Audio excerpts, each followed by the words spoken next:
Buenas tardes a todos. Vamos a iniciar con la actividad del día de hoy. Obviamente con estas clases nosotros no pretendemos que nos graduemos con una sesión o dos de alteraciones hematológicas, nos graduemos de hematólogos, pues, esa no es la intención, pero sí que recordemos conceptos muy importantes que ya adquirimos de conocimientos en los años iniciales sobre los fundamentos de las alteraciones hematológicas, cómo interpretar laboratorios. Y en esta clase en particular, una de las intenciones es que podamos documentarnos mejor, tomarnos una mejor idea de cómo abordar a los pacientes que sospechamos que puedan tener algún proceso leucémico. Así que, adelante, doctora Cadet, empecemos por favor. Gracias, doctor. Bueno, pues nosotros hoy vamos a hablar de las alteraciones leucocíticas y la leucemia, empezando por las alteraciones leucocíticas. Y bueno, ya habíamos hablado de alteraciones hematológicas, ¿verdad? Glóbulos rojos, y ahora tenemos otro componente de la sangre que son los glóbulos blancos, en el cual tenemos pues una clasificación amplia en dos grupos, los granulocitos y los agranulocitos. En los agranulocitos pues tenemos a los linfocitos y a los monocitos, y luego en los granulocitos pues tenemos a los basófilos, los eosinófilos y los neutrófilos, de los cuales vamos a estar hablando específicamente hoy. Los neutrófilos constituyen el 45 al 74% de los leucocitos en la sangre. Y vamos a ver primero el proceso de su maduración para ya entender luego las alteraciones. Empezando porque, bueno, sabemos que los neutrófilos, como los glóbulos blancos, pues van a ser un grupo de células que se producen en la médula ósea y se van a encontrar luego en la sangre y en el tejido linfático para formar parte de la respuesta inmune y la respuesta inflamatoria. Al ser de la línea o de la serie mieloide, sabemos que toda su producción y su diferenciación se va a dar en la médula ósea en condiciones fisiológicas, ¿verdad?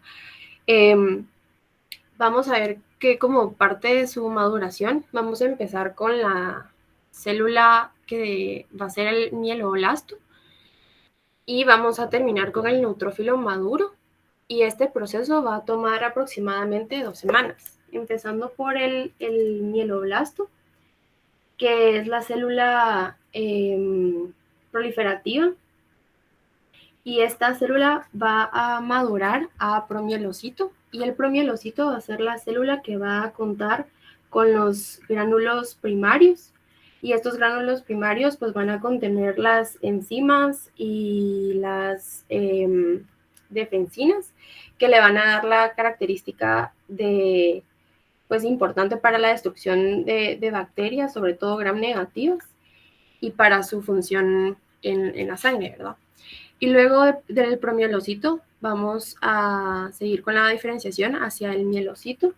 El mielocito es la célula que ya va a tener los gránulos secundarios, que van a tenerlos con los elementos exclusivos, como la lactoferrina, proteínas de fijación de la vitamina B12, componentes de la membrana de la oxidasa, de la forma reducida de la fosfatasa y otros componentes necesarios para la producción de peróxido de hidrógeno, y receptores de ciertos factores quimiotácticos y de factores que van a facilitar la adición de estas células a las células endoteliales para cometer su función. Luego del mielocito vamos a tener el metamielocito. De metamielocito vamos a pasar al neutrófilo en banda, que es un neutrófilo aún no maduro, con un núcleo en forma de salchicha, que pues escuchamos bastante de esta forma de neutrófilo en banda que aún no está maduro. Y luego de eso vamos a pasar al neutrófilo maduro, que es un neutrófilo con un núcleo ya segmentado hasta 4 segmentos. Cuando vemos un neutrófilo con un núcleo con más segmentos de 4, podemos decir ya que esta es una alteración que puede darnos pues enfermedades y otras patologías. Entonces es como importante la citología del neutrófilo, porque vamos a ir viendo luego que van a haber alteraciones que van a corresponder a esto, ¿verdad? La citología, así como hay alteraciones que corresponden a la producción de los neutrófilos, a la maduración, y así sucesivamente. Como primera alteración, vamos a hablar de la neutropenia. Entonces, sabemos que en nuestro cuerpo, en condiciones fisiológicas, va a haber una producción diaria de cierta cantidad de neutrófilos para acometer las funciones pues, normales del cuerpo, y aparte va a haber una cantidad almacenada en la médula ósea, dispuesta para cuando sea necesaria alguna reacción inflamatoria o infecciosa, ¿verdad? A la cantidad menor de neutrófilos por microlitro o litro en sangre le vamos a llamar neutropenia. Ahora, Harrison nos menciona que van a haber consecuencias dependiendo de si hay, de cuántas células hay por microlitro, ¿verdad? Tenemos consecuencias desde un número de 1000 células por microlitro, menor a 1000 células por microlitro, que nos va a dar una predisposición a infecciones, o sea, va a estar aumentada la predisposición a infecciones. Cuando hay un recuento absoluto menor a 500 células por microlitro, va a haber una alteración de la flora microbiana endógena, y cuando hay un recuento de menos de 200 células por microlitro, no va a haber una respuesta inflamatoria o infecciosa. Pero esto es como según Harrison, ¿verdad? Pero según otras bibliografías y según la Red Nacional Comprensiva de Cáncer en Estados Unidos, sabemos también que podemos hablar de neutropenia cuando ya hay un recuento absoluto de neutrófilos, es decir, neutrófilos en banda y neutrófilos maduros, que sea menor a 1500 o 1000 neutrófilos por microlitro en sangre. No el porcentaje, que puede ser relativo, sino específicamente el recuento absoluto de neutrófilos por microlitro. Entonces, ya desde 1500 a 1000, menos de eso, ya vamos a tener ya vamos a hablar de neutropenia, ¿verdad? Y ya, pues si tenemos menos de 1000, vamos a ver que están estas consecuencias que menciona aquí el libro, como una predisposición a infecciones y así sucesivamente. Vamos a ver que en general, digamos, van a haber, o el libro nos menciona como 3 grandes causas de neutropenia, empezando por la primera, que sería una menor producción de neutrófilos, y esto puede ser debido a fármacos como ciclofosfamida, el metrotexato, que es bastante utilizado en la artritis reumatoide, el cloranfenicol, las penicilinas, las sulfonamidas, carbamazepina, son fármacos bastante utilizados que pueden causar neutropenia. También las deficiencias nutricionales de vitamina B12 o ácido fólico, infecciones como tuberculosis, fiebre tifoidea, sida, paludismo, mononucleosis, enfermedades hematológicas, trastornos genéticos o enfermedades displásicas, ¿verdad? O una invasión tumoral. Entonces, esto va a causar neutropenia por una menor producción. También puede haber neutropenia por una destrucción periférica. Aquí tenemos también las causas. Esto puede ser debido a enfermedades autoinmunes contra los propios neutrófilos, un atrapamiento en el vaso, trastornos autoinmunitarios como el lupus, la artritis, el síndrome de Felty. También puede ser fármaco inducida o por granulomatosis con poliangitis. Estas son solo algunas, ¿verdad? Y por último, puede ser debido a una acumulación periférica, lo que se le conoce como una neutropenia transitoria. Y esto puede ser por una infección bacteriana sobreaguda, hemodiálisis, por ejemplo, o una circulación extracorporal.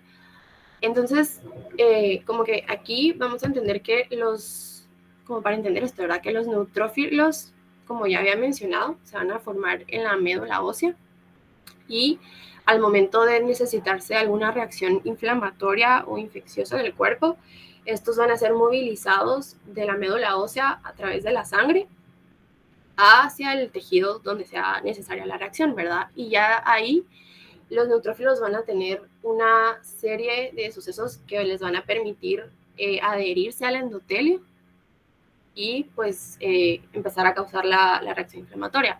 Entonces, estos trastornos o estas patologías que nos pueden causar neutropenia pueden ir desde que no se están formando los suficientes neutrófilos, o sí se están formando pero no están madurando bien por alguna razón, o sí están madurando pero al momento de tener que llegar al endotelio y tener que adherirse, no se están adhiriendo como deberían, o se están adhiriendo o se están liberando del endotelio antes de tiempo, ¿verdad? Entonces vamos a empezar con la primera causa, o la causa más probable, que es la neutropenia iatrógena, o sea, debida a medicamentos. Y al ser una neutropenia iatrógena, pues vamos a ver que es un daño causado como un efecto secundario no buscado, ¿verdad? Sobre todo por medicamentos. Y van a haber, pues, muchos fármacos que van a causar neutropenia porque pueden inducir una disminución de la producción de las células madre en la médula ósea. Entonces, vamos a ver en el libro, tenemos como el cuadro 60.1, pero no lo pude colocar aquí, entonces traté de colocar pues la mayoría de los fármacos igual en estos cuadritos. Pero entonces vemos que tenemos, por ejemplo, el clorfenicol, el trimetoprim sulfamethoxazol, la fluoxetina, la vidarabina y la acidobudina, que pueden causar neutropenia al inhibir la proliferación de precursores mieloides. También tenemos las sulfamidas, las penicilinas y las cefalosporinas, que van a actuar como aptenos inmunitarios. Esto quiere decir que estos fármacos per se no van a producir neutropenia. O sea, no es que los fármacos por sí solos produzcan la neutropenia, sino que son sustancias que cuando se unen a una proteína a una proteína como de transporte, perdón, va a estimular una respuesta inmune. Y el libro nos habla de que si bien todos los fármacos pueden actuar como aptenos, y es bastante común, el tratamiento para esto en realidad pues sería idealmente dejar de usar estos fármacos, ¿verdad? Lo que pasa es que vamos a ver en otros trastornos o en otros síndromes que muchas veces el objetivo principal es erradicar, por ejemplo, podemos tener una neutropenia secundaria a un lupus eritematoso o una artritis reumatoide. Entonces, el objetivo principal puede que sea tratar la artritis reumatoide, y esto requiera usar algún medicamento que a su vez nos cause neutropenia, ¿verdad? Entonces, por eso es que es como tan común esta neutropenia iatrógena, que va a ser debida a los medicamentos. Luego de eso tenemos la neutropenia congénita grave, que es lo que se conoce como el síndrome de Cosman. Y este síndrome es un trastorno autosómico recesivo, quiere decir que, pues, si es heredado, no va a estar ligado al sexo, y lo van a heredar por igual, ya sea hombres o mujeres. Recesivo, o bien puede ser también de forma esporádica, no hereditario. Y vamos a ver que las personas con este síndrome van a padecer de infecciones por bacterias y van a correr el riesgo de presentar una leucemia mielógena aguda o mielodisplasia. Esto pues es bastante obvio, ¿verdad? Al no tener la cantidad suficiente de neutrófilos o glóbulos, de neutrófilos, pues la respuesta inmune va a estar bastante disminuida. Porque si nos recordamos, el principal componente celular de la respuesta inflamatoria y la respuesta inmune son los leucocitos, pero de los leucocitos, los neutrófilos son los principales al momento de actuar contra las bacterias, y también van a tener una implicación bastante importante en las infecciones virales. Entonces, pues al estar disminuido, obviamente vamos a esperar que los pacientes pues corran un mayor riesgo de tener estas infecciones bacterianas, también por hongos o incluso virales, ¿verdad? Entonces, las personas con este síndrome de Cosman puede que tengan un recuento de glóbulos blancos normal, pero los neutrófilos van a estar disminuidos desde 200 a 100 células por microlitro. Y los monocitos y los eosinófilos puede que estén elevados.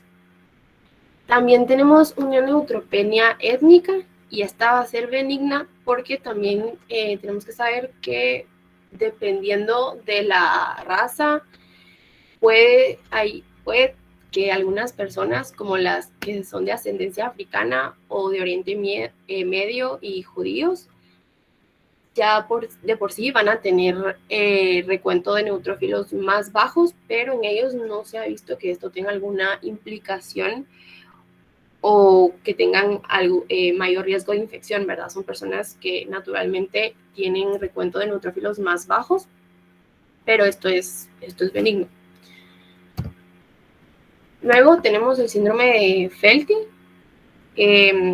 y este síndrome de Felty es también de carácter autosómico recesivo, y vamos a ver que aquí los anticuerpos generados por el vaso pueden disminuir la vida de los neutrófilos, lo que sería una respuesta autoinmune. La enfermedad puede aparecer en una población de mediana edad con artritis reumatoide crónica deformante, siendo más frecuente en mujeres que en hombres. Se ha visto que las personas que tienen este síndrome, por lo general, son personas que ya han cursado con artritis reumatoide pues desde hace muchos años. Se ha visto que son personas que han tenido esta enfermedad de 10 a 15 años y entonces empiezan a cursar con este síndrome de Felty, en el cual pues empiezan a generar una respuesta autoinmune hacia los neutrófilos. Y aunque se desconoce la etiología, ¿verdad? Sí se ha visto que es bastante común, como ya dije, en los pacientes con artritis reumatoide que ya han tenido esta enfermedad de 10 a 15 años aproximadamente. Por lo que se dice que es una forma grave de artritis, y se van a caracterizar estos pacientes por una triada, que es la artritis reumatoide, la neutropenia y también esplenomegalia. Pero también pueden cursar con vasculitis, úlceras cutáneas, pues más infecciones, hepatopatías, linfadenopatías.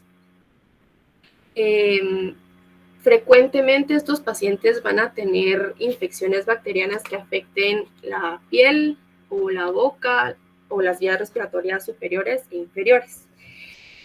Aunque no se conoce como bien la etiología de este síndrome, se ha visto que básicamente la fisiopatología es como que, pues primero hay un aumento en la incidencia de las infecciones por la neutropenia, y esto a su vez va a estimular una respuesta neutrofílica que va a incluir la formación de complejos con trampas extracelulares de neutrófilos.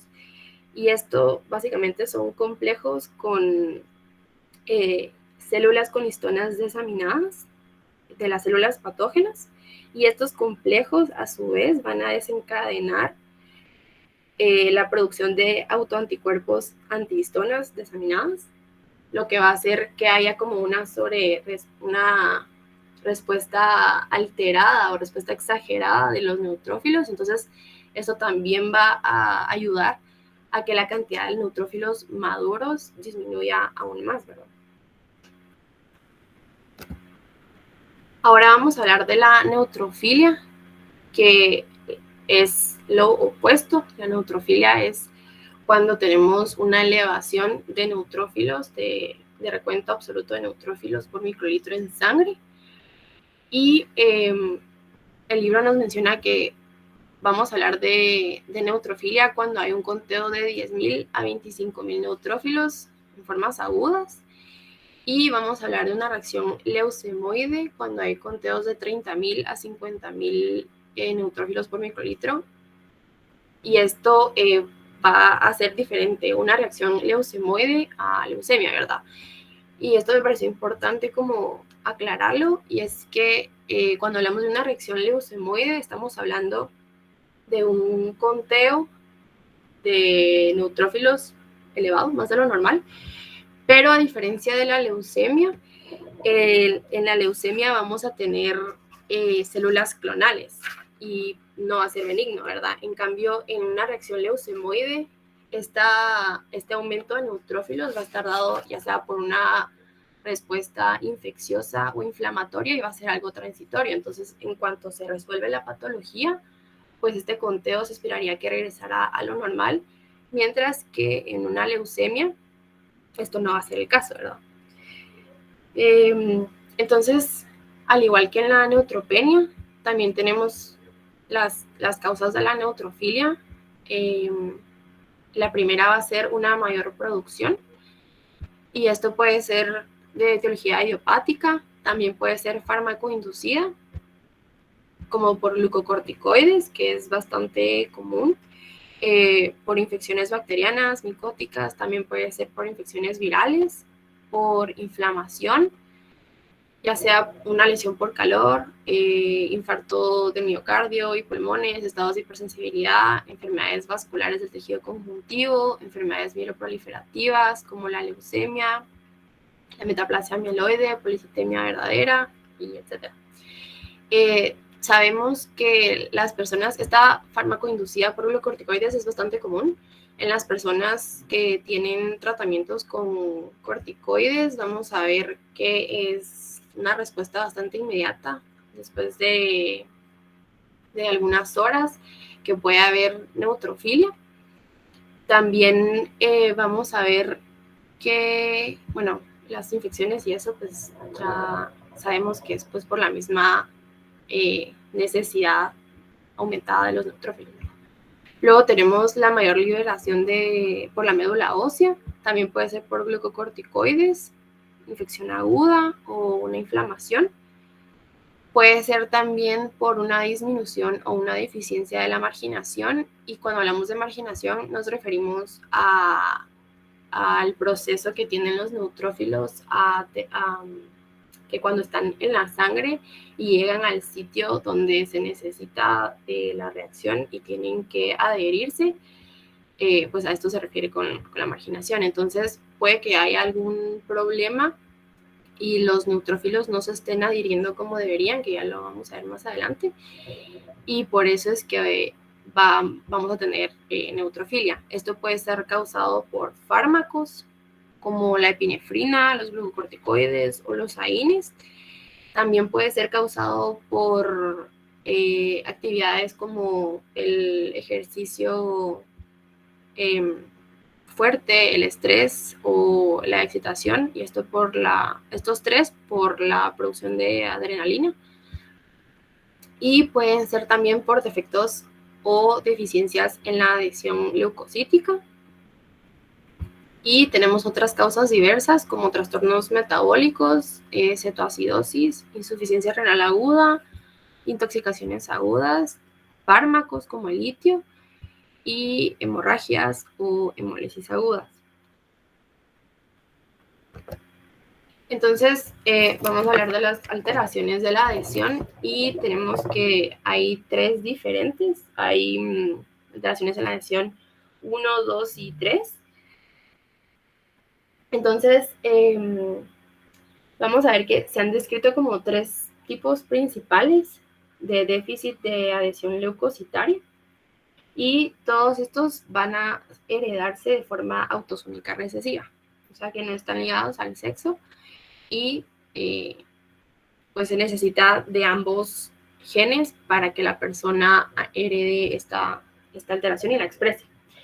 Y estas alteraciones se deben a la imposibilidad de los neutrófilos de abandonar la circulación sanguínea en las zonas de infección, que era lo que había explicado. Entonces, esto va a producir una leucocitosis con incremento de la predisposición a la propia infección.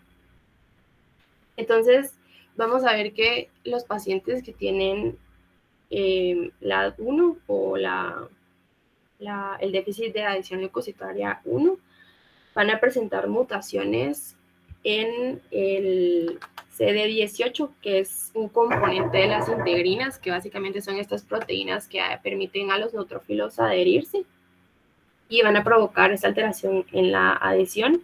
entre los neutrófilos y el endotelio.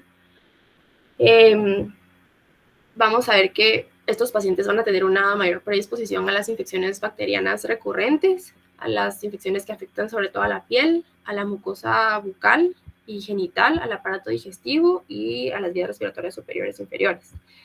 Los niveles de leucocitos o de leucocitosis van a estar en 15.000 a 20.000 células por microlitro. Algo distintivo en estas personas es que las infecciones cutáneas van a tender a ser necrosantes con bordes que avanzan de manera progresiva, van a tener una cicatrización lenta y el desarrollo de las cicatrices va a ser de carácter displásico.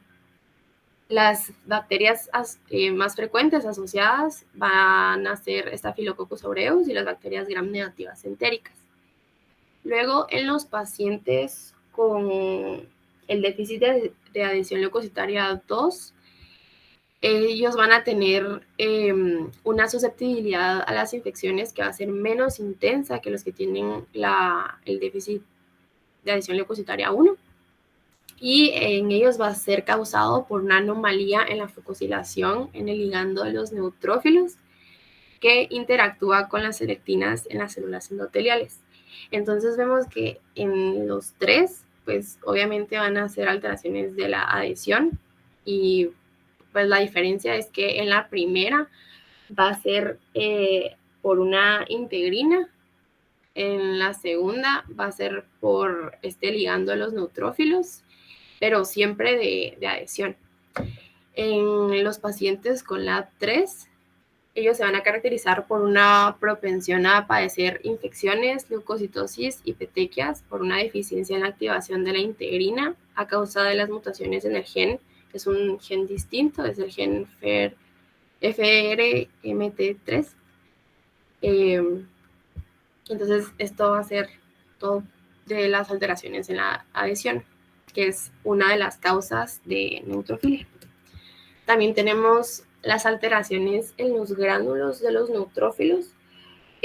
Recordemos que los neutrófilos, pues sí, son células granulocíticas y van a ser los gránulos los que van a conferir las propiedades bactericidas y defensoras, ¿verdad? Entonces, estas alteraciones en los gránulos van a hacer que al no estarse cumpliendo la función que deberían, pues la respuesta inmediata del cuerpo va a ser que se produzcan y que lleguen más neutrófilos, y esto es lo que nos va a dar pues la neutrofilia. Estas alteraciones, esta alteración se va a transmitir de forma autosómica recesiva como las demás que hemos visto, y esta va a estar causada por el déficit de la mieloperoxidasa, que la incidencia vamos a ver que es de un paciente en 2.000 personas, que tampoco es tan baja. Los pacientes con esta deficiencia de mieloperoxidasa van a ser pues más susceptibles a infecciones, pero se ha visto que los pacientes que solo tienen esta deficiencia de mieloperoxidasa aislada no van a ser tan propensos o tan susceptibles, porque puede que cuando tienen esta deficiencia aislada se potencian otros sistemas defensivos, como la producción de peróxido de hidrógeno. Entonces, pues no se ven tan afectados a comparación de los pacientes que tienen esto y también diabetes, por ejemplo, y esto sí los hace más susceptibles a infecciones por cándida. Una forma adquirida de deficiencia de mieloperoxidasa ocurre en la leucemia mielomonocítica y en la leucemia mieloide aguda. Luego tenemos el síndrome de Chediak-Higashi, que es una enfermedad poco común, también es autosómica recesiva, pero esta va a ser a causa de un defecto en la proteína de transporte lisosómica LIS. Y esta proteína es una proteína necesaria para la formación y la liberación normal de los gránulos.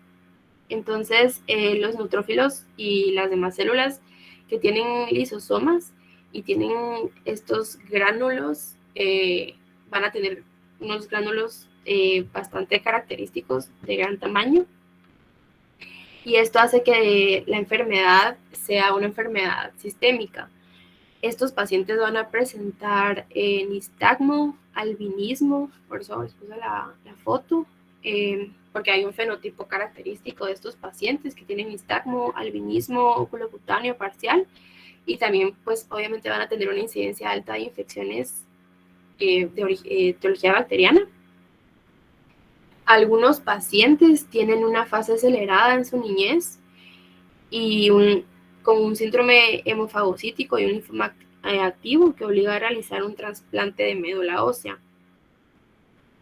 Estos pacientes con el síndrome de Chiari-Higashi pueden mostrar también neuropatía periférica grave, discapacitante en la vida adulta, y esto pues puede hacer que su pronóstico termine siendo fatal.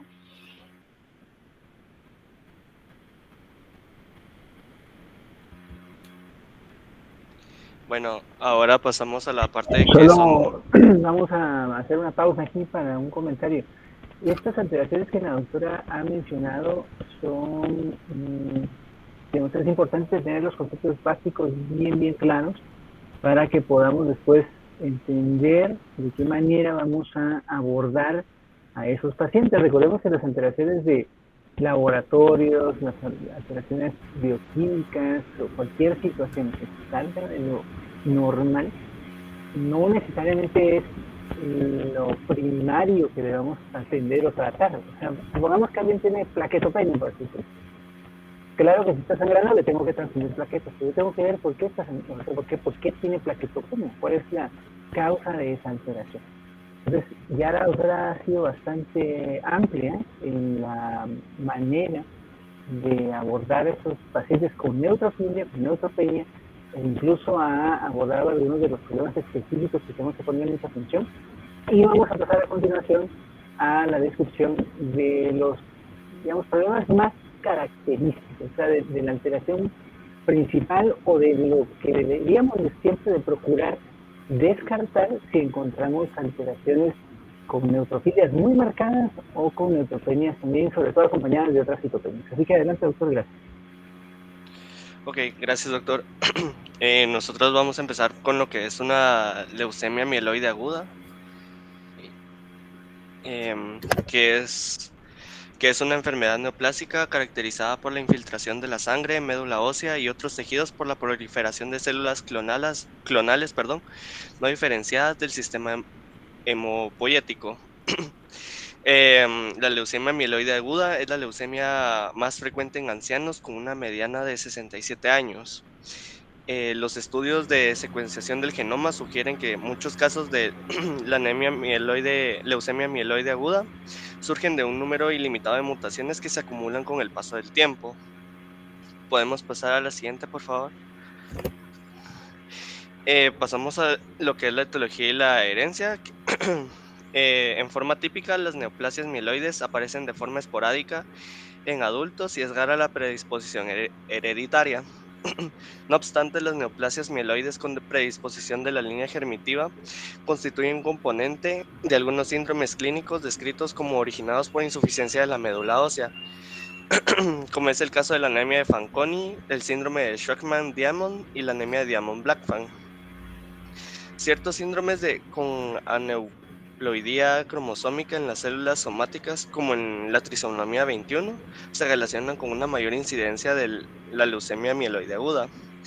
Proviene de la mutación del gen GTA1, pero también se podrían nombrar otros como DDX41, ANKRD26, ETBV6. Y estos pacientes tienen un pronóstico clínico excelente. El inmunofenotipo de las células de la leucemia humana pueden estudiarse mediante la citometría de flujo multiparamétrico, después de que las células se marquen con anticuerpos monoclonales, como los antígenos de la superficie celular. Esto puede ser muy importante para distinguir con rapidez la leucemia mieloide aguda con una de la leucemia linfoblástica aguda, que vamos a ver más adelante, y para identificar también los subtipos de una leucemia mieloide aguda. Siguiente, por favor. Ahora pasamos a lo que es el cuadro clínico.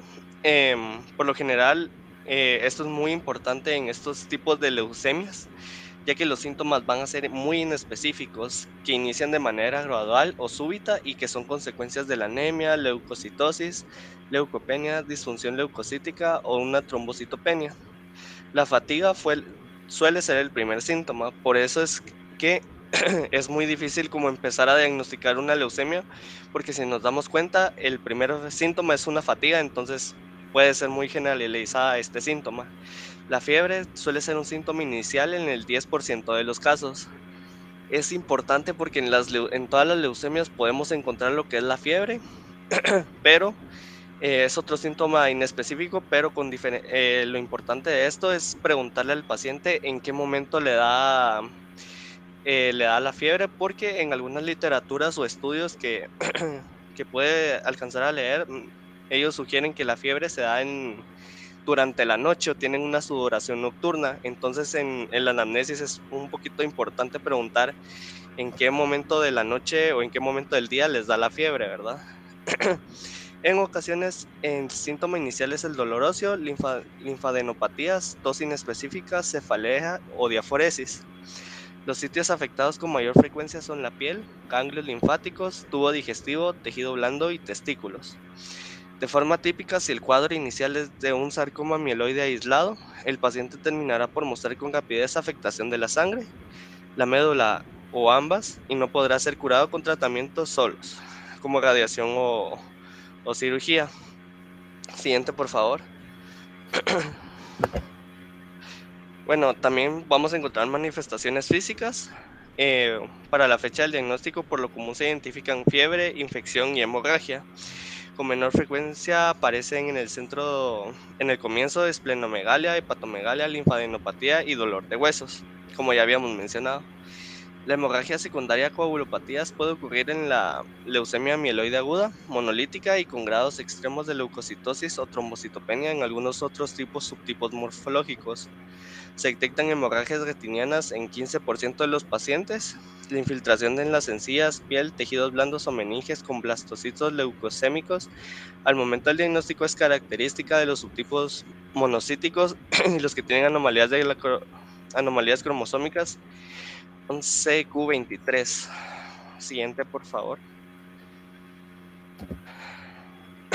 Ahora pasamos a lo que son las características hematológicas.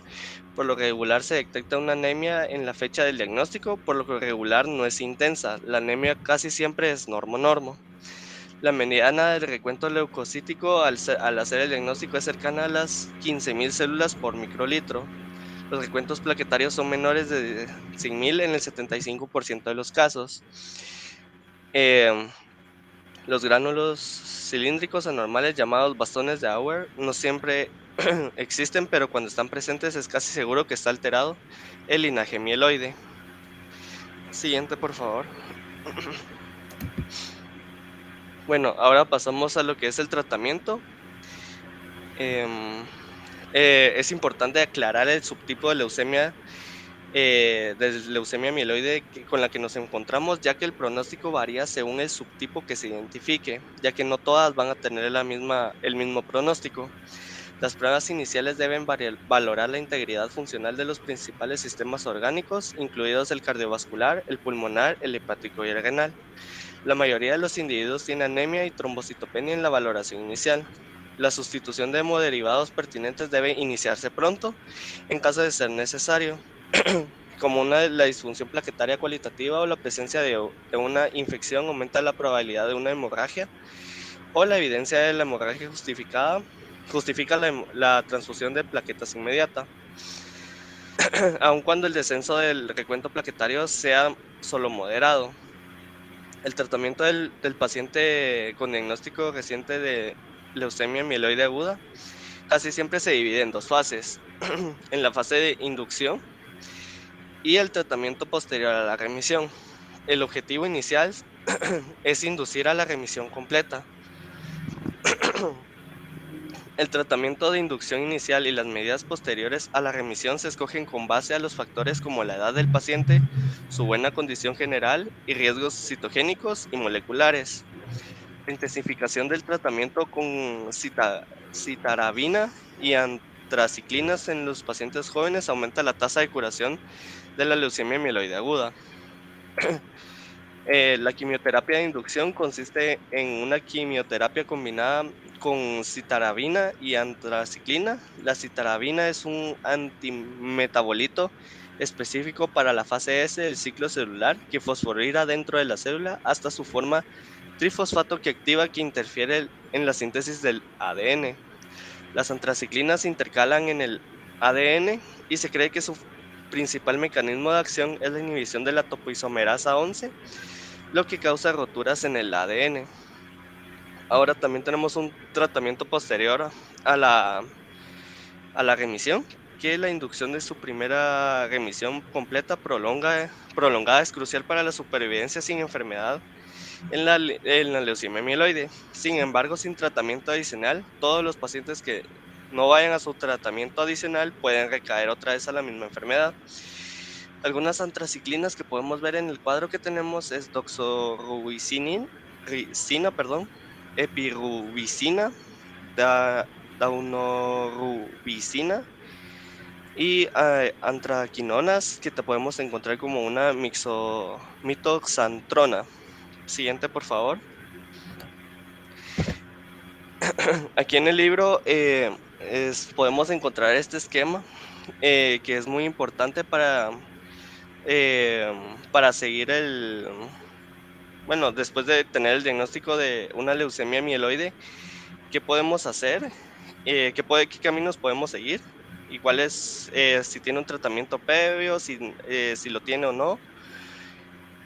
Por ejemplo, sin tratamiento previo, podemos primero identificar el riesgo si es favorable, si es un riesgo intermedio, si es un riesgo adverso.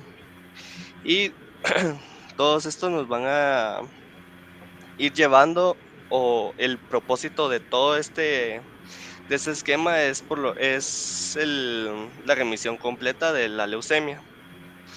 Siguiente, por favor. Ahora pasamos a lo que es la leucemia mieloide crónica, que es una enfermedad que es causada por productos génicos quiméricos de BCR-ABLI, que es una tirosinasa constitutivamente activa y una consecuencia de la translocación equilibrada recíproca entre los brazos largos de los cromosomas 9 y 22. La leucemia mieloide crónica representa casi el 15% de todos los casos de leucemia. La incidencia de la leucemia mieloide crónica se eleva con lentitud con la edad, con un incremento más notable después de los 40 a 50 años.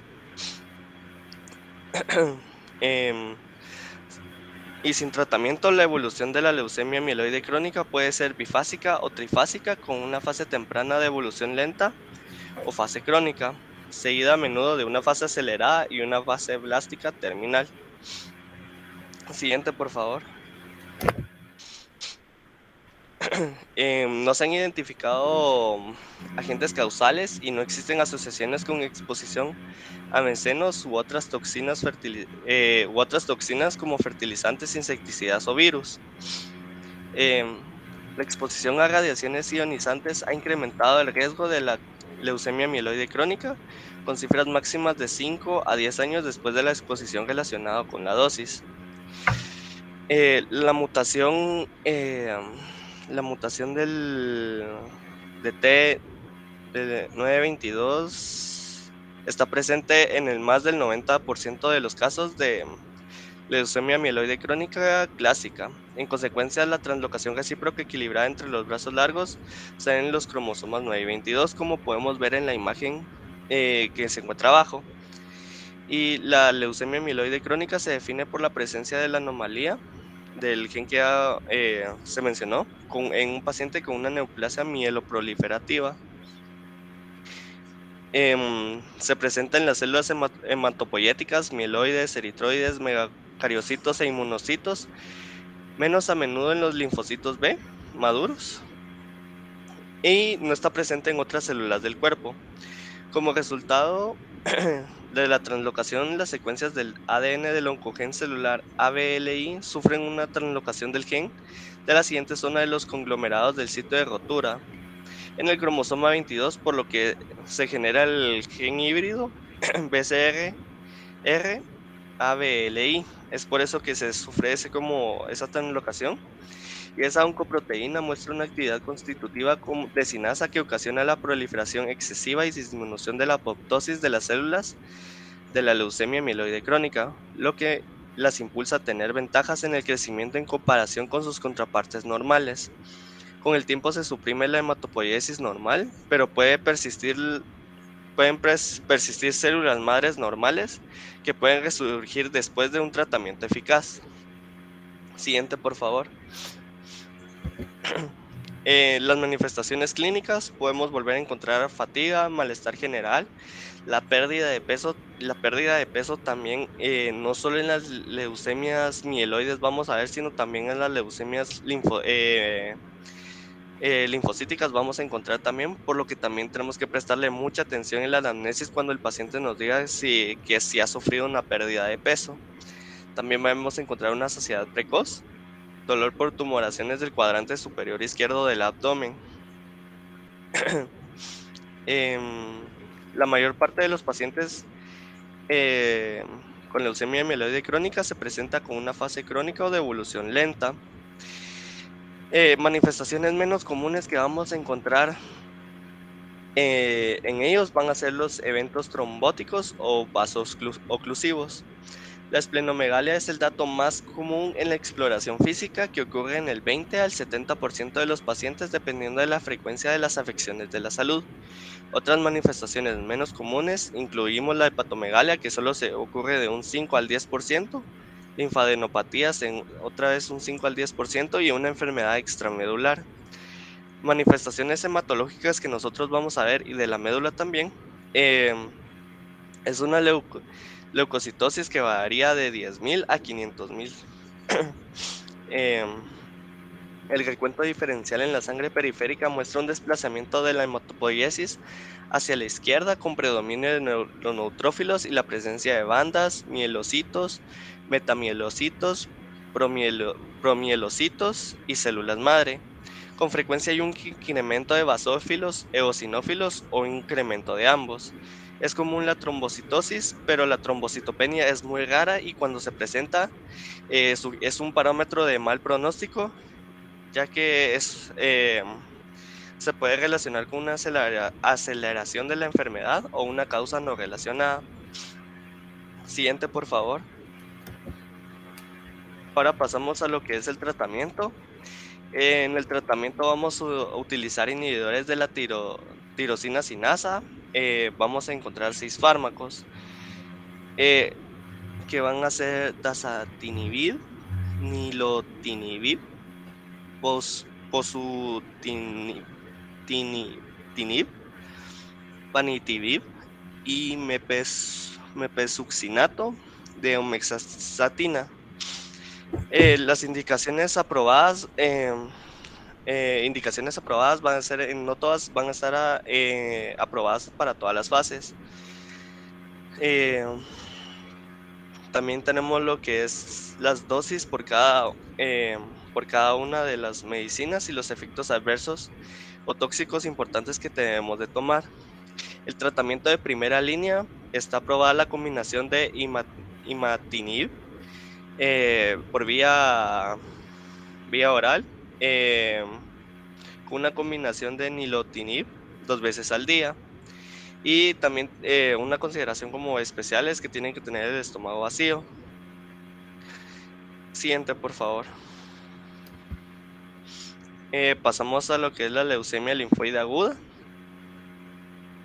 Es la clona maligna que surge de las células progenitoras hematopoyéticas en la médula ósea o del sistema linfático y produce un aumento de células leucémicas no funcionales inmaduras. La infiltración de la médula ósea causa anemia, granulocitopenia y trombocitopenia que se manifiestan como fatiga, debilidad, procesos infecciosos y hemorragia. Otras manifestaciones consuentes de la masa tumoral como crecimiento de los ganglios linfáticos, hepatoesplenomegalia o síntomas del sistema nervioso central no suelen ser la búsqueda de atención médica.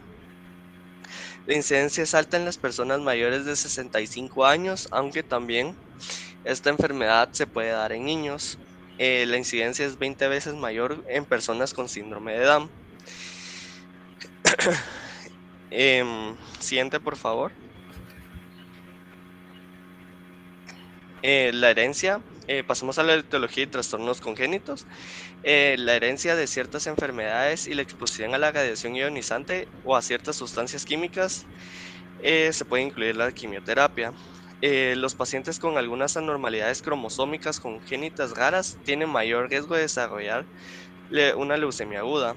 Los virus de leucemia de linfocitos T humanos, endémico en Japón y del Caribe, es el agente etiológico de la leucemia linfoma de linfocitos T del adulto. Y en el tipo endémico africano del linfoma de Burkitt, del virus de Epstein-Barr y un virus del ADN de la familia de herpes se ha implicado como posible agente causal. También los pacientes con algunas anormalidades congénitas raras, como ya había mencionado, se puede mencionar el síndrome de Klinefelter, la anemia de Fanconi, el síndrome de Bloom, la ataxia telangiectasia, y neurofibromatosis. Siguiente, por favor. Pasamos a las manifestaciones clínicas. En estas también podemos encontrar cansancio, sensación de debilidad, fiebre o sudores nocturnos excesivos, moretones o sangrados que ocurren con facilidad, petequias, pérdida de peso o de apetito, muchas infecciones y dificultad para respirar. Es por eso que en la anamnesis nosotros tenemos como que ir tomando importancia de esos pequeños datos, así como si se le produce moretones muy rápidos, la sensación de debilidad, la pérdida de peso, si en los últimos meses o años ha tenido muchas infecciones, ya que son factores que podemos encontrar en la anamnesis que nos pueden guiar al diagnóstico de la leucemia linfocítica aguda. Siguiente, por favor. Ahora pasamos a lo que es el diagnóstico.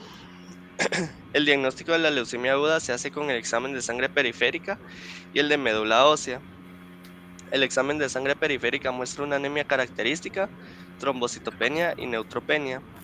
El descenso de la concentración de hemoglobina suele ser leve o moderado, pero casi un tercio de los pacientes tienen valores de una hemoglobina abajo de 7 u 8 gramos por litro. Los aspirados de médulas óseas son importantes para la determinación de marcadores inmunitarios, citogénicos y genómicos. Los frotes directos de la médula son esenciales para confirmar el diagnóstico de leucemia aguda y para distinguirlo si se trata de una anemia mieloide o de una anemia linfoide. Siguiente, por favor. También tenemos parámetros de respuesta.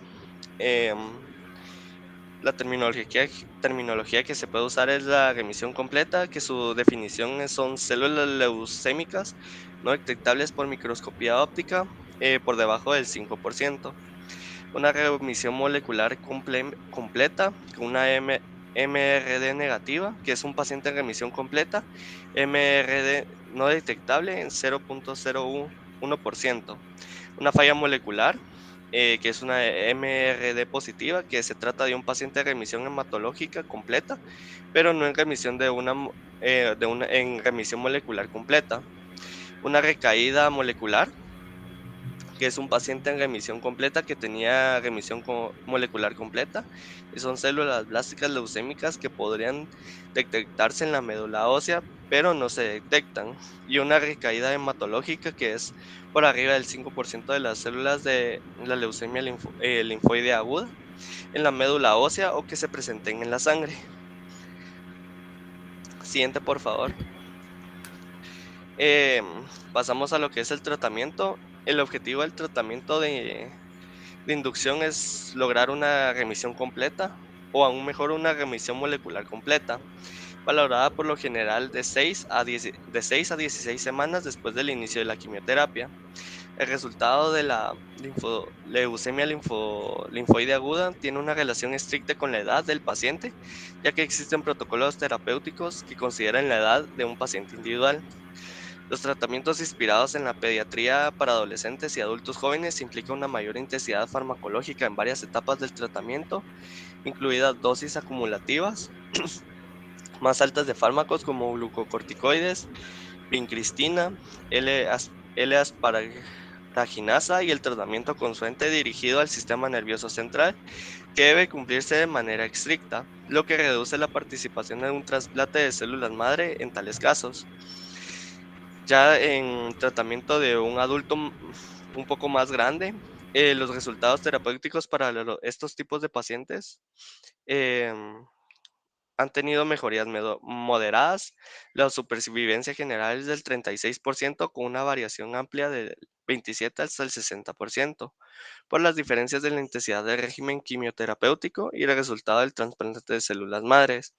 Ahora, para una leucemia linfoide aguda en ancianos, como tienen un índice de supervivencia muy bajo, por lo que los tratamientos paliativos o la quimioterapia son pasos que han fallado y tienen muy bajas tasas de remisión completa o tasas de mortalidad temprana elevadas. Y los tratamientos con ellos ya son menos intensivos, ya que por lo mismo de que los tratamientos en su mayoría fallan, solo se busque como aliviar el dolor o tratar de hacer siempre la remisión, por lo menos bajar las concentraciones de células malignas. Siguiente, por favor. Ahora pasamos a la última leucemia que vamos a ver el día de hoy, que es una leucemia linfoide crónica, que es una proliferación monoclonal del linfocito B maduro y se define por el número absoluto de células neoplásicas en la sangre. Es una enfermedad que ataca de forma predominante a las personas de la tercera edad y ancianos con una mediana de 71 años. Y es uno de los escasos tipos de leucemia sin vínculos con la exposición a la radiación. Es uno de los cánceres con mayor vínculo familiar que se conocen. El familiar de primer grado de un paciente tiene un riesgo 8.5 veces mayor de presentar la enfermedad en comparación con los sujetos de una población que la población general. La presencia de linfocitos B malignos dentro de ese recuento sanguíneo sin afectación ganglionar del vaso del hígado y la ausencia de citopenias constituye una identidad precursora de esta enfermedad. Siguiente, por favor. Sí. Aquí podemos ver en este cuadro podemos ver las mutaciones recurrentes en una leucemia linfoide crónica, que podemos ver el gen y la frecuencia de la mutación que se puede dar. El trastorno es más común en personas caucásicas, lo es menos en personas con ascendencia hispana y en individuos de raza negra. Es raro en la población asiática y es más común en varones. Em, Ahora tenemos el diagnóstico y la presentación clínica. Tenemos la detección de la leucemia linfoide crónica. Se realiza muy a menudo de forma accidental al momento de la valoración clínica práctica por otra causa, ya que como bien sabemos los pacientes vienen consultando por síntomas muy generales como el dolor, la pérdida de peso y la fiebre, y al momento de hacerles sus exámenes de sangre pueden salir alterados todos esos valores. Entonces, por lo general se diagnostican los estudios hematológicos sistemáticos en los que se demuestra un mayor recuento de leucocitos en personas asintomáticas. En algunos pacientes muestran síntomas precoces y necesitan un tratamiento oportuno. Cuando se identifica un incremento en el recuento total de leucocitos con predominio de linfocitos o una fórmula leucocítica normal, la medida siguiente será practicar una citometría de flujo en sangre periférica. Esta técnica mostrará el típico inmunofenotipo que incluye marcadores característicos de linfocitos B. como el CD19, CD20, el 22, 23 y marcador de CDS de linfocitos T e inmunoglobulina superficial. Em, Ahora, lo que no habíamos visto en las otras leucemias es que estas leucemias sí pueden tener complicaciones, ya que se pueden abordar en cuatro grandes complicaciones, que son las infecciones, que esa es es la complicación principal de las complicaciones que se puede dar y la principal complicación que causa la muerte en sujetos con leucemia linfoide crónica, atribuyéndoles casi el 30 al 50% de los fallecimientos. También vamos a tener cánceres secundarios. Los tipos más comunes de neoplasias observadas con pacientes con leucemia linfoide crónica son las cutáneas, cáncer de la próstata y de las mamas, y también pueden aparecer otros cánceres. Pero los más comunes que nosotros nos vamos a encontrar son los cánceres de piel. Complicaciones autoinmunitarias que por lo general incluyen citopenias autoinmunitarias, por lo que se van señalando complicaciones del mismo origen en otros órganos como glomerulonefritis, vasculitis y neuropatías. Entre las citopenias autoinmunitarias, la más común es la anemia hemolítica autoinmunitaria y la transformación de Richter, perdón, que es una de las complicaciones más demoledoras, porque eh, ya que la leucemia linfoide crónica se transforma en un linfoma agresivo y por lo cual baja mucho la esperanza de vida. Siguiente, por favor. Otra parte importante es la estadificación. En la leucemia linfocítica linfoide crónica se utilizan de forma extensa los sistemas de estadificación.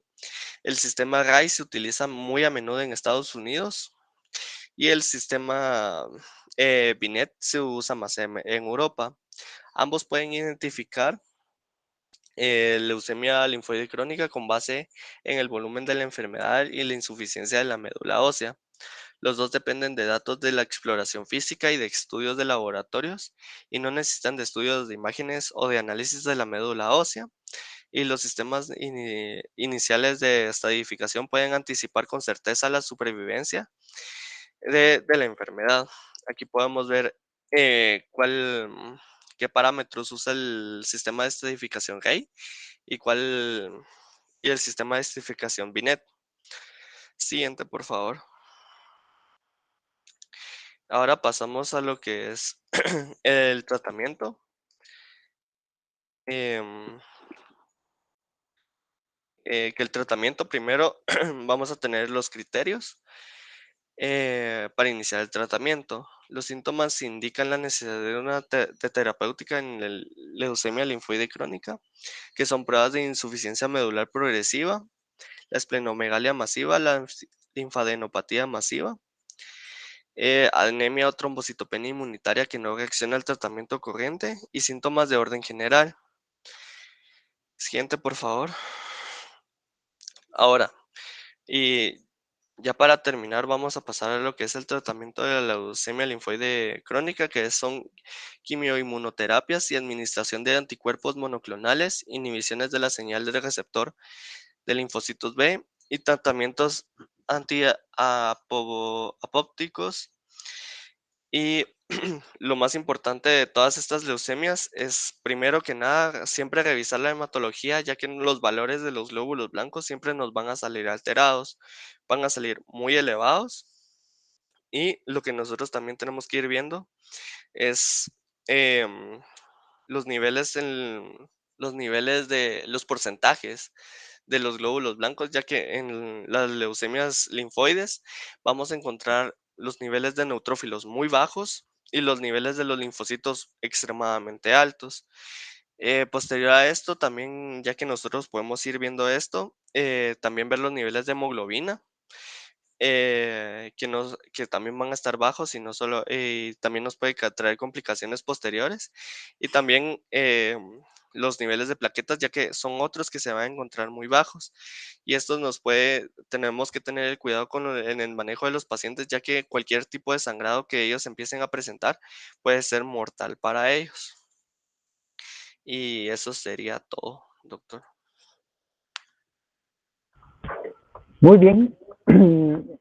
Solo quisiera yo, mientras alguien pregunta, reforzar algunos conceptos. En lo general, es importante que recuerden la definición y las posibles causas de reacción leucemoide. Por favor, es importante que lo tengan claro. De hecho, no es un hallazgo infrecuente, es relativamente frecuente en el concepto sobre todo de pacientes con enfermedades muy agudas, procesos sépticos o alguna situación de mucho manejo de estrés. También cómo se define y cómo se aborda desde el punto de vista diagnóstico y de tratamiento la neutropenia febril y cuáles son las indicaciones para realizar un frote periférico y estudio de médula ósea, que básicamente es cuando estamos pensando que un paciente tiene un proceso que está afectando precisamente la formación de las células blancas. En lo específico, hablando de leucemias, lo que yo quisiera que recuerden siempre es cuáles son los factores que pueden determinar el pronóstico de los pacientes, tanto pronóstico favorable como desfavorable. De hecho, hay algunas mutaciones que se asocian a un riesgo o a una posibilidad de respuesta mayor, sobre todo en leucemia mieloide aguda, pero factores de mal pronóstico, tal vez los principales son precisamente estas alteraciones cromosómicas y sobre todo la edad y el hecho de poder alcanzar o no una respuesta en remisión completa. También es importante entonces que conozcan y tengan claro a qué le debemos llamar remisión completa, porque es un factor que de hecho determina mucho de la posibilidad de que el paciente sobreviva a estas situaciones. De hecho, muchos pacientes lo que termina afectando no solo la calidad de vida, sino su expectativa de vida es el hecho de poder soportar o salir adelante de los tratamientos mismos, que son realmente muy complicados en ocasiones. Es importante que conozcan y recuerden también cuáles son las medidas de soporte que tenemos que tener con estos pacientes y cómo los vamos a estar monitoreando desde el punto de vista clínico. O sea, qué vamos a estar vigilando. Cada cuánto hacer hematología, cada cuánto hacer pruebas de funcionamiento hepático, renales, pruebas cardíacas, ecocardiograma, por ejemplo, porque hay algunas quimioterapias que pueden afectar la función cardíaca. Así que son situaciones que yo quisiera que ustedes, por favor, vuelvan a revisar en casa para complementar lo que el día de hoy hemos platicado. Así que vamos a ver si alguien desea hacer alguna pregunta o algún comentario.